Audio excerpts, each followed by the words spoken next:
नमस्कार मित्रांनो, स्वागत आहे तुमचं आताच्या ब्रेकिंग न्यूजमध्ये।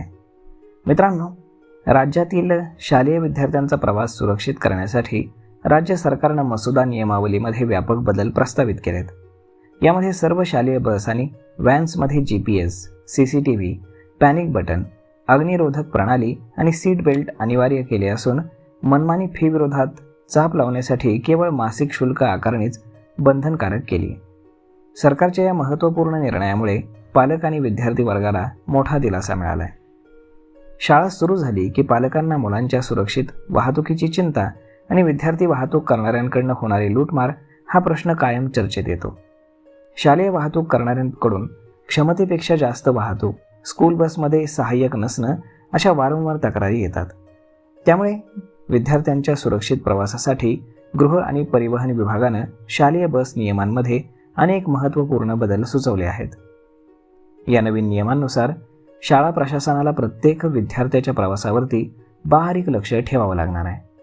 पूर्व प्राथमिक ते 5वी पर्यंतच्या विद्यार्थ्यांच्या प्रवासादरम्यान प्रत्येक फेरीमध्ये महिला परिचारिकेची किंवा नियुक्त कर्मचाऱ्याची उपस्थिती आता बंधनकारक करण्यात आली आहे। बसमधील विद्यार्थ्यांच्या सुरक्षिततेसाठी डिजिटल सुरक्षा प्रणाली ही लागू केली जाणार असून यामध्ये विद्यार्थ्यांची डिजिटल उपस्थिती आणि पालकांना तात्काळ सूचना देण्याची सुविधा उपलब्ध असेल।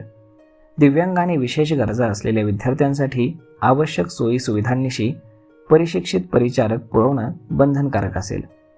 तसेच शाळा व्यवस्थापनाला चालक, वाहक आणि महिला परिचारिकांची पार्श्वभूमी पडताळणी, त्यानंतर वैद्यकीय तपासणी आणि प्रशिक्षणाची संपूर्ण नोंद ठेवावी लागणार आहे। नियमांचं उल्लंघन केल्यास थेट वाहनाचा परवाना निलंबित किंवा रद्द करण्याची तरतूद आहे। अधिसूचना लागू झाल्यानंतर 3 महिन्यांच्या आत सर्व शालेय वाहनांना नवीन नियमानुसार सुसज्ज व्हावं लागणार आहे। तर मग आता या मसुद्यामध्ये काही ठळक मुद्दे आहेत जे पालकांच्या अति महत्त्वाचे आहेत, तर ते आपण जाणून घेऊयात।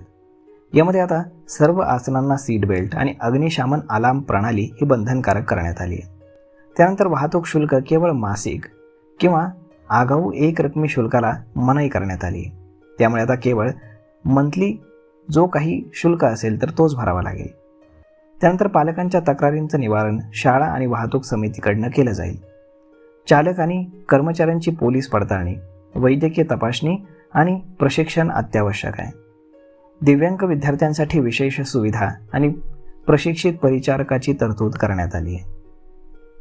तर मग मित्रांनो, अशा पद्धतीनं आता 5वी पर्यंतच्या मुलांसाठी स्कूल बसमध्ये हा मोठा बदल करण्यात आला आहे। तर मग मित्रांनो, हा व्हिडिओ, ही माहिती तुम्हाला कशी वाटली हे तुम्ही आम्हाला कमेंट करून नक्कीच सांगा। आणि जर हा व्हिडिओ तुम्हाला आवडला असेल तर आपल्या जवळच्या मित्रमंडळींसोबत देखील हा व्हिडिओ तुम्ही शेअर करायला विसरू नका। धन्यवाद।